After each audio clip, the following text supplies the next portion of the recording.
morning.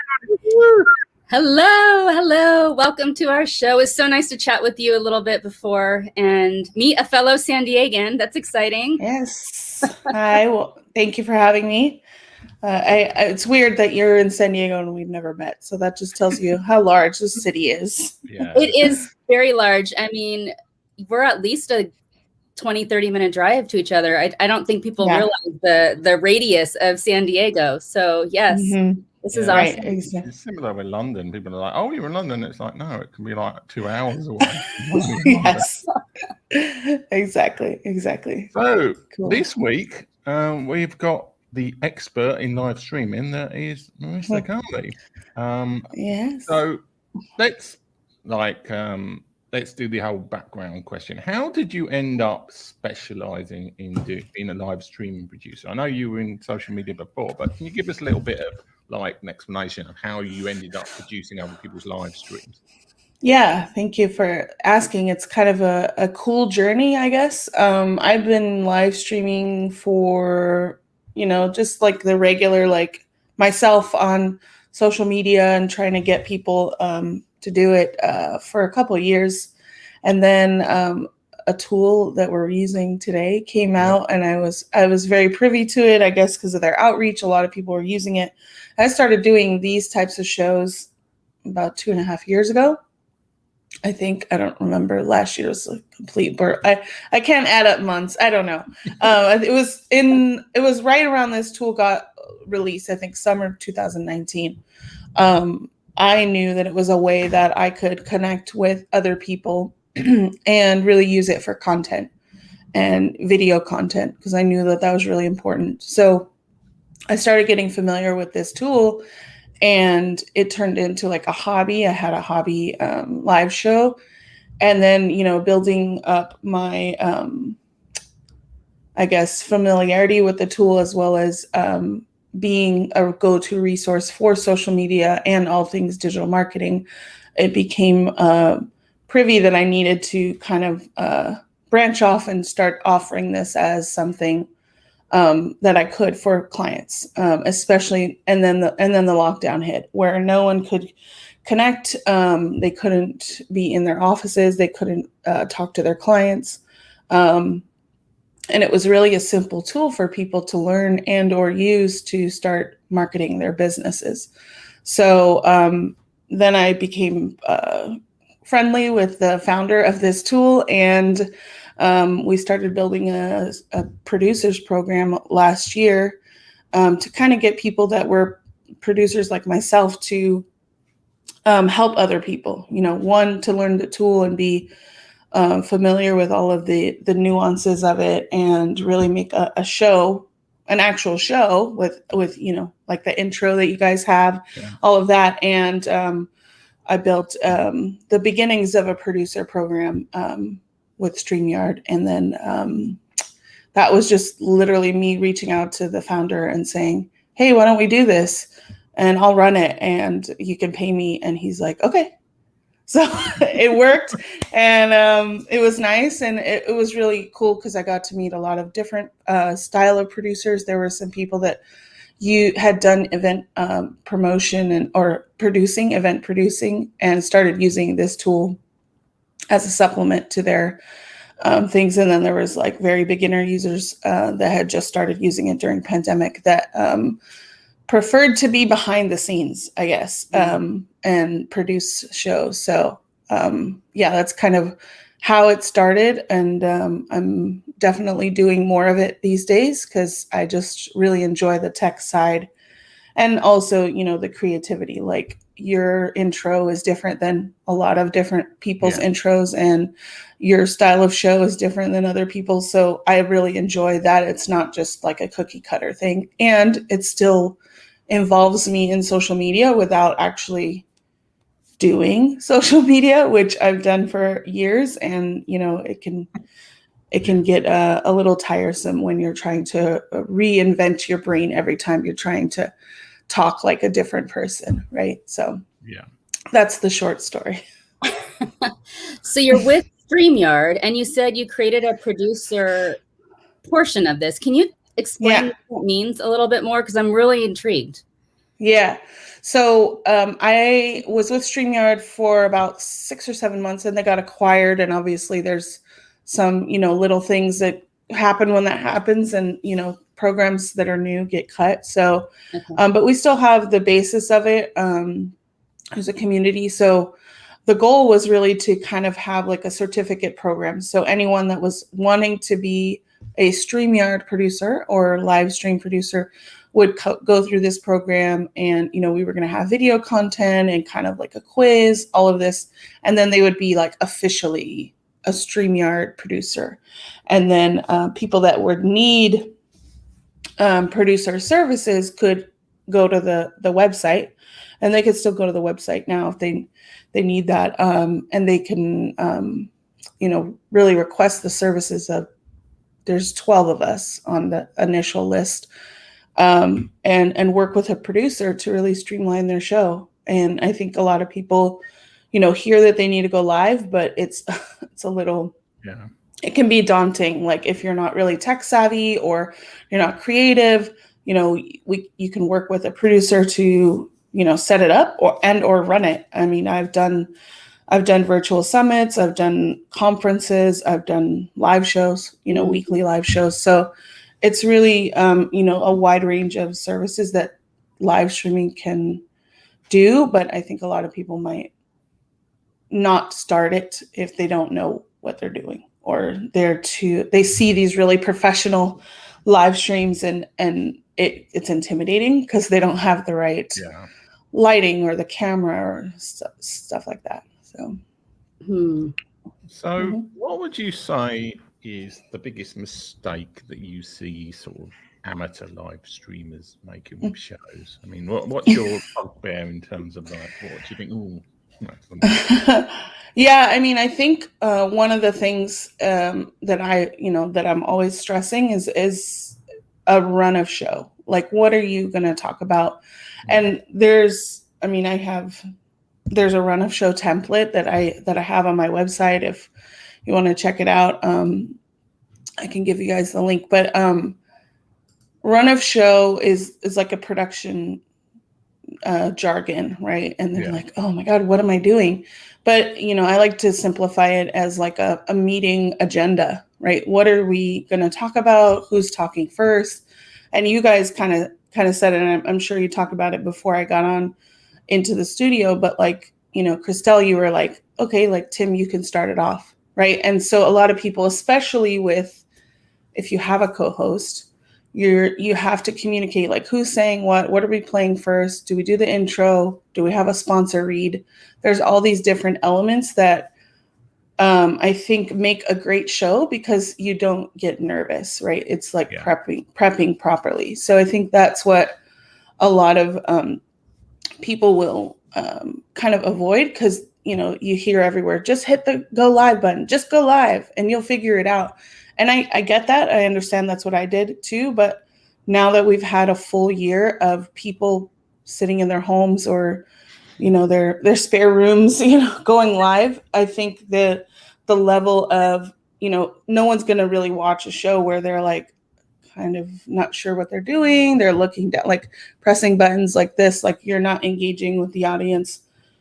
Maybe not live, but like if you go to YouTube, right? Like I'm going to look at this video later on YouTube and I can pick out what, especially not just me, but other people. Like if I can't watch it live, I want to, know that the person talking to me is going to be engaging and deliver the value that why am I sitting there watching a live show? I don't need you to be fumbling around and stuff like that. And I think that's the number one mistake, because I can't watch a show where they're just like not knowing what to talk about and it's like dead air. And then they're like waiting, hey, I'm here. And they're just like waiting for people to come on. And I'm like, do you know there's like 5 million live streams going on right now? So like, how do you know that people are going to watch you, unless you're like Gary Vee or Oprah, right? Like seriously, so. But even somebody like Gary Vee doesn't have like that many people watching live. I mean, right. He has like, I've watched like 200 and he has a huge audience, so 200 is like, I mean, Oh, that I've seen. Yeah, I didn't realize that. Yeah, he has great energy anyways, but he also has a producer. So it's like, okay, if all of you guys want to be like Gary Vee, I mean, some people want to, they always mention him, especially business owners that are trying to, get their foot in the door online. They're always talking about Gary Vee, but look at Gary Vee, he has a producer. So why not be like Gary Vee? Not just be loud and boisterous online, but run the business like you should, like you don't have to do all the things. So well, using him as an example, I wonder how long it took him to hire a producer though, because I remember back when he would just set the play button and go live, and he must have been holding it himself at some point. At what point did he actually hire a producer and start leveling up?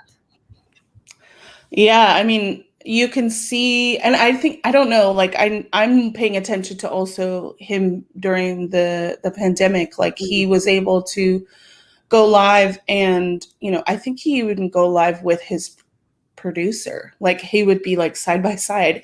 It was really kind of interesting to see that he would highlight.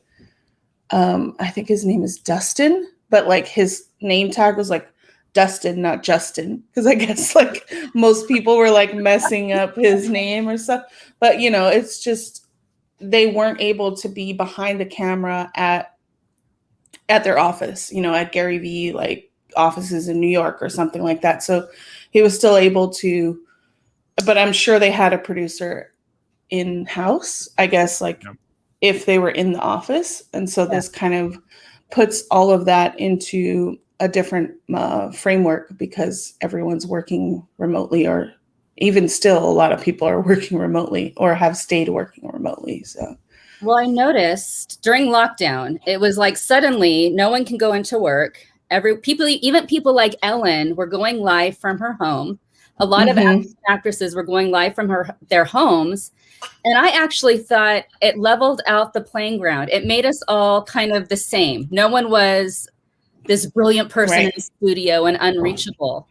And so they started introducing us to their producers and whoever was behind the scenes. And I thought that was quite lovely. Yeah, you mentioned the level playing field, because I work a lot in with a sports client. Like they do their blog and they do podcasts and stuff, and sports got canceled last year pretty much for a while, and they were like, okay, well, what do we do? Let's just talk about what's going on. And then obviously with all the things happening in like systemic racism and George Floyd case, like they were able to really still be part of the conversation. And then like a month after, they were going live, because obviously they knew me, so they were going live like right away in April.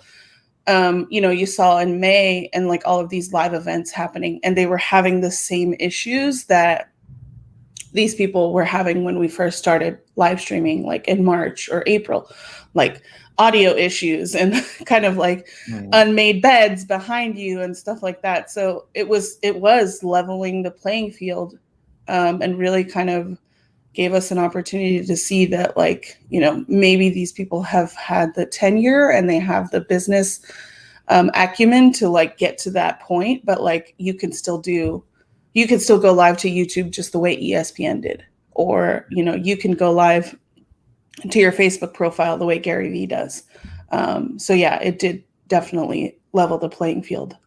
It was quite enduring. I mean, we would see children running in and out of the office. We would see like, oh, what's behind them? What do they have on their walls? What are they reading? What is here? I found it to be quite enduring, and suddenly humanity was kind of all the same and reachable. But yeah, and I also like the background, like this is like different. Obviously, like I'm like, oh, I need to like change it up, because my desk used to be like the other way around. And I know Tim, I think you've seen my desk the other way around. My desk is like in the middle of my room, so that I have the wall behind me and the light from the window, right? So like I switched it up so that I could be, just a little bit different and put stuff behind me that, maybe people will point out. And obviously like my pillow right here, my StreamYard pillow, which I think is like It's such a cool pillow, but it's like a nice little conversation topic, especially like this is how I go live or go on meetings, right? So there's always like small talk, that will happen. Yeah. Mm-hmm. So, well, that comes on to, let's talk about something totally unrelated for streaming for a while. Okay. Also related to your backdrop, but there's the Arsenal FC thing. Yes. Because you came over to the UK not long before all the COVID stuff. Yes. For a major birthday, and you went to see Arsenal and the rest of it. Mm-hmm. How on earth did you become an Arsenal football fan? I mean, there's a club in London, and you're like, you haven't got any. Well, I don't think you've got any family connection to it. So did you choose it, or was it you started watching Arsenal and then you got into supporting Arsenal football team? Yeah, I love telling this story because I was there when COVID was going on. It was like right in the beginning where everyone was like, "Oh, it's just in China," because I remember the checking in for our flight. She asked like, "Have you been to China in 2 weeks?" And I was like, "No, like whatever, it's not going to come here." And we got the football season for English Premier League, which is Arsenal, ends in May, like early May, mid-May, and my birthday is end of May. And so I was like, well, my husband and I were born in the same year, and so we wanted to go for a match and for a big birthday. Our 40th was last year. So we booked the trip for February, not knowing anything was going to happen.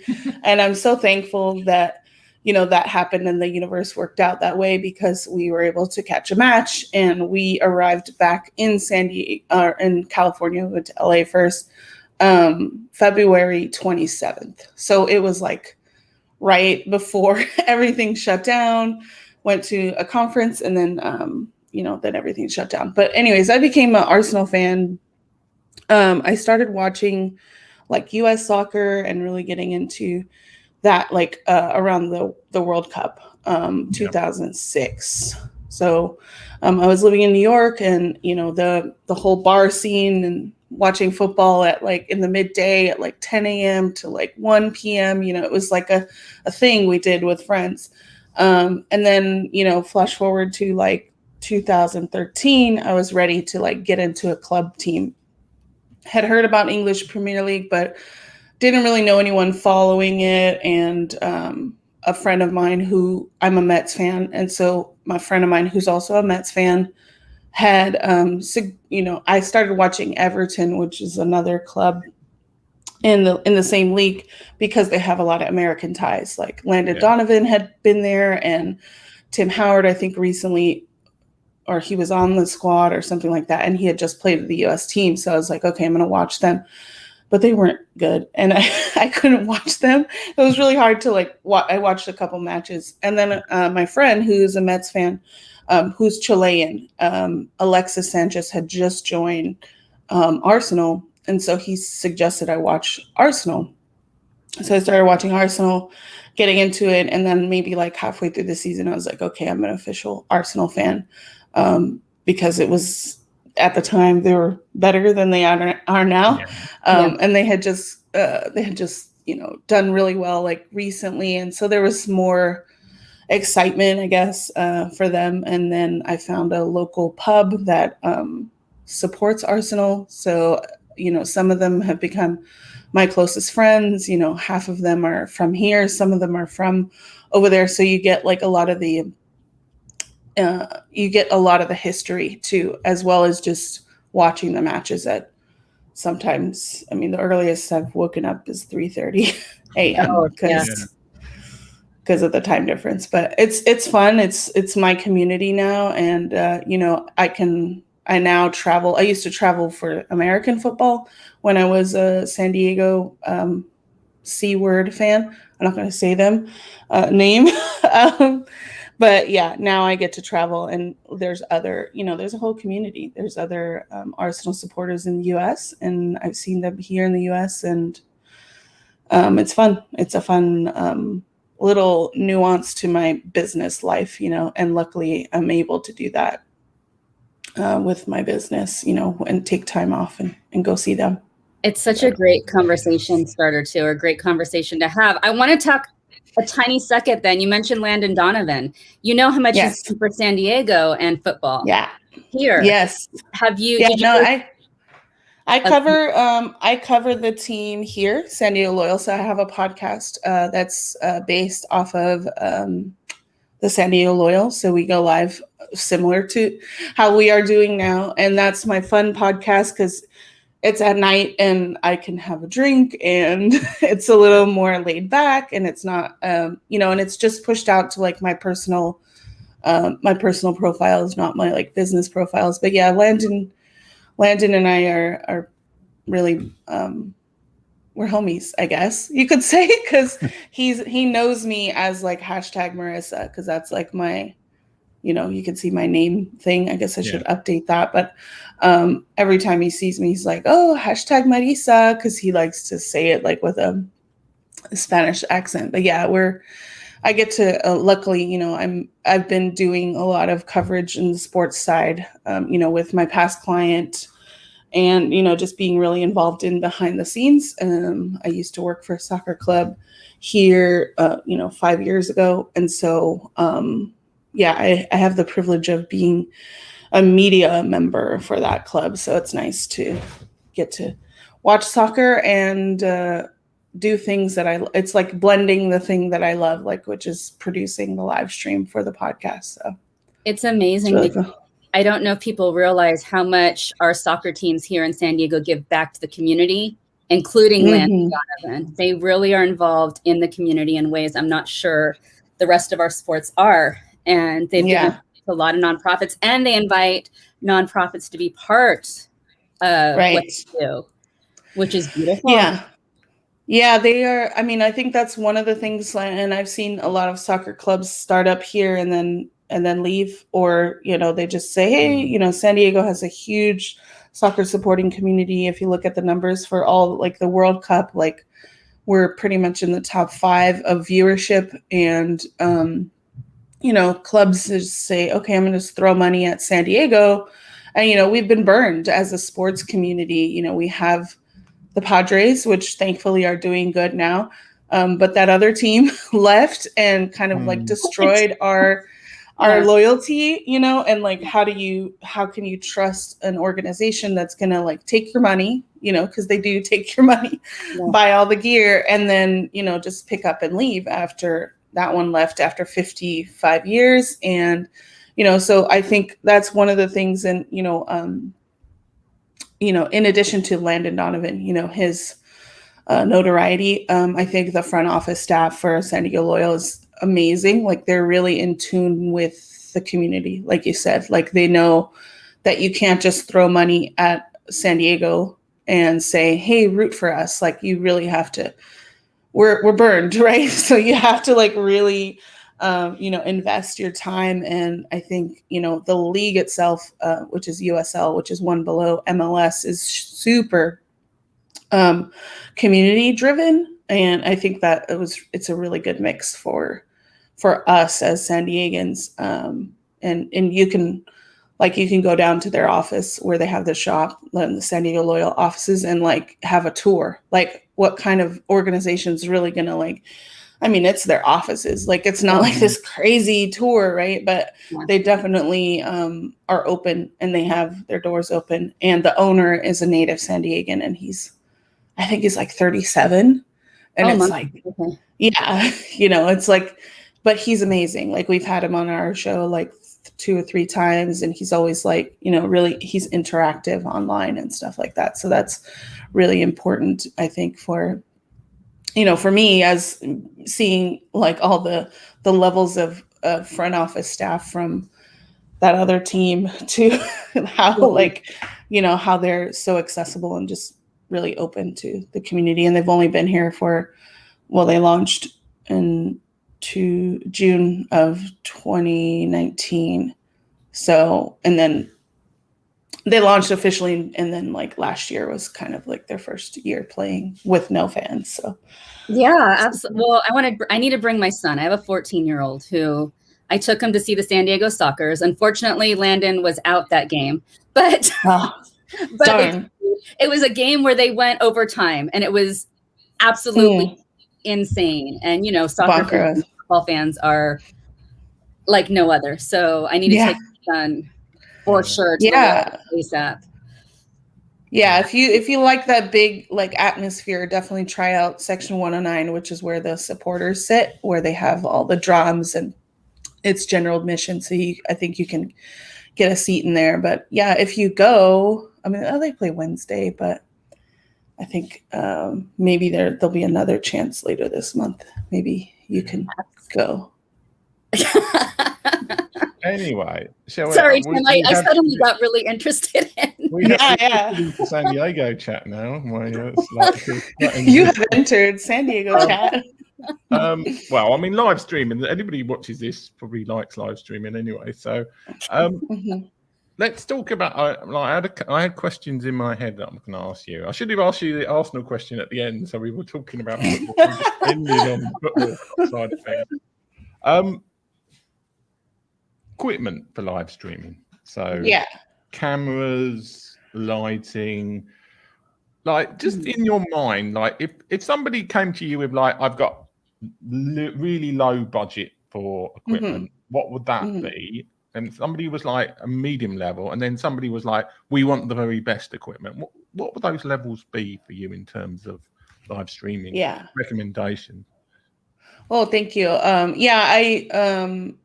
I mean, that's a good question, because I think it goes back to the earlier point of like how people just are too afraid to start because they feel like they have to have all of this really nice equipment. So my setup right now is a really nice mic, and I think that's like super important. USB microphone, Blue Yeti.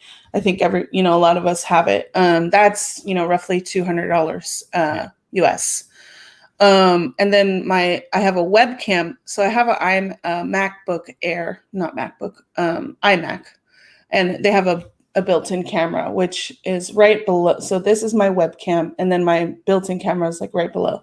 The built-in camera is okay, but I have my webcam, and I think it was less than 100 that I spent for my webcam. And I think it's also good for like business meetings. So I was having a lot of business calls, getting on video, and like I didn't want my video to be not clear. So I think it's like one level up from like clarity. And then I have a separate light, which is like it's called a Lume Cube, which which is pretty cool. I think I can reduce like the brightness. So it can go like, and it's just like a light. Right, like a little, and this costs $80. So those three things, I think a basic webcam, and then the light cube and the microphone, you're spending less than $300, I think, about that. And that's the basic. I think you can also do it with your built-in stuff and some natural light. So you don't necessarily, I think the most important thing is the microphone, because that will help with just how you present yourself when you're live, or if you're a guest. And then when you go to the next level up, I think you can, get the same setup in terms of just different lighting, right? And I think it just depends on where I can see, Christelle, you have lights and like, I don't know if it's like mixture of natural light and another light, but like, I think it's really important to like consider that and where you're going to go live, because I think, when you have a dark stream, unless that's your theme, see, this is live. Yeah, but this is like my natural like lighting coming in right now. And then I have like this floodlight, which kind of helps add to like the fun part. And that can change. And those are, I think it was $35 for 2 floodlights. So it's a nice little like accent, and I can change it based on the stream that I'm on. The next level up, as I was saying, is, maybe better lighting and a better camera. And then like the extreme is like, let me do like an actual digital camera that has like a cam link or something linked in, and it has better, I guess, like digital quality. But I've tried that before, and it's a lot of resources on a computer. So unless you have the tech background to be able to understand and troubleshoot that, then I wouldn't say go that far unless, you plan to like repurpose these videos for future, content or something like that. Then definitely make the investment. And that's, upwards of $700, sometimes $2,000 US for a camera like that. And then plus these tools and software. So it really just depends on your operating system. But I think it's not needed right away, I guess, if you're going live, because it really does depend on your presence on camera. Like, are you looking into the camera? Are you prepared? Like, are you talking about what you need to talk to so then it can be like transcribed into a blog? It's not like a lot of ums or stuff like that, So I think it's super simple, I think, to start with your 3 components. Oh, and I would suggest, this is really important that I think a lot of people miss in terms of equipment, is an Ethernet cord into your device. And that, when you're streaming and you're using your Wi-Fi, you're competing with other streaming things that are happening in your household at the time, or the bandwidth that's being provided to your local area at the time. And it can affect the quality of your stream. And now people are not really watching you don't watch blurry TV, right? Like, you just turn it, or like if you can't hear it, you turn the TV off, right? Like, you change the channel. So I think that kind of approach needs to be done when you're doing live streams, even in your home, because you got by with it for like, I think, a year. It's fine. But now it's like, okay, come on, let's go, step it up. We had that, Tim, we had that problem, didn't we? That would probably be me. Before we went live. Oh, go ahead, Tim. I had about a month where like my internet was just so unreliable. And there's one interview where I'm literally like blocked, and I'm moving like this blocky like all the time, and I'm cutting out. And Mike King had that problem last week, and her laptop gave up in the middle of the show. So it's I mean, you've always got an issue with guests and their equipment, but you as a host, you really should try and get your equipment in some sort of reliable state. Yeah, and I think, I don't think you needed to do that for me, but I've seen, other streaming hosts and stuff like that. They send, and I do that for all the ones that I produce, is send an basic instructions. I was a guest on like a stream last year, not like I wasn't on camera, but it was like an Oprah thing. I got like to be in like the audience for like her special. So she had a special thing going on, and they sent like guest instructions, like make sure you check your internet. And we weren't even gonna be like highlighted on screen like this. It was more so like if she called on you, they didn't want you to have like bad internet. And so it was like this whole thing, like show up at this time, and then we'll check your audio and make sure your camera's working. And then we'll give you another link to then go into the studio. And you didn't need to do that with me because you knew that I was going to prep properly, right? But like, there's people that don't do that. And then they go live in these big, they've already marketed it. They've promoted this event, and they don't do a tech check. They don't prep these speakers saying like, hey, can you show up 10 minutes before to make sure? And I've had that happen with, it was not audio. It was a musical performance at the end of a conference. And we had to like scramble. He was like in and out, like he was checking his audio because he showed up like 5 minutes before he was about to go live. And it took, I don't know, I think it was like 20, 30 minutes late for that segment. So people were just hanging around, but it was like promoted. It was part of like this, the host was saying, make sure you stick around at the end. And it was worth the wait, but it was just, he was, I think, really embarrassed because, he's probably been doing this for a while, but like, you never know. It could get caught. Your audio could get caught in another program, and, I think it's just really good to like send those reminders and hope that people, show up. It's like going to another meeting and you don't show up 2 minutes before. You get there early. You make sure you have the right parking, put your money in your meter or pay for your parking. And then you walk up and you have a glass of water or something, it's more prep. But people just think, okay, well, I'm just going to show up. I have this link, so I'm going to show up 2 minutes before. No, it's not like that anymore. So yeah, there's proper prepping.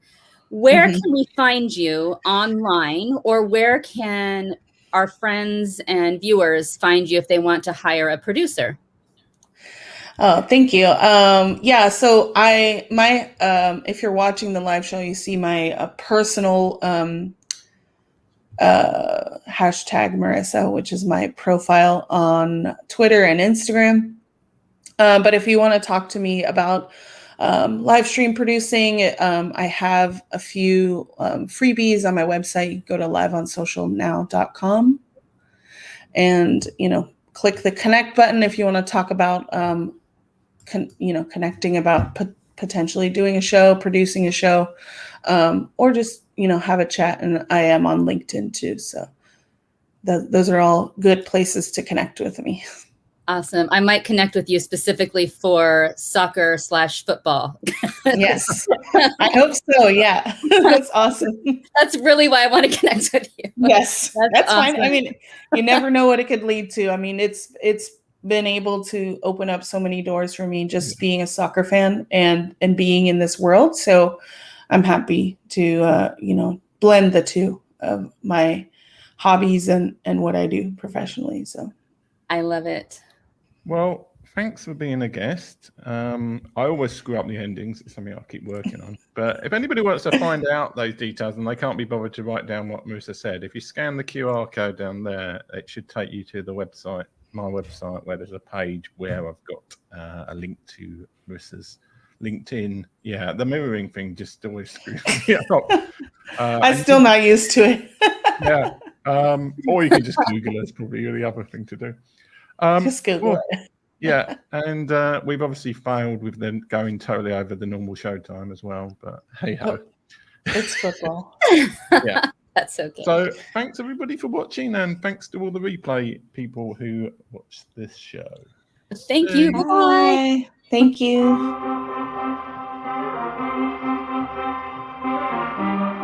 This is terrifying for me. I've made more money in the last 3 years than I did in the previous 7. Cliche shit,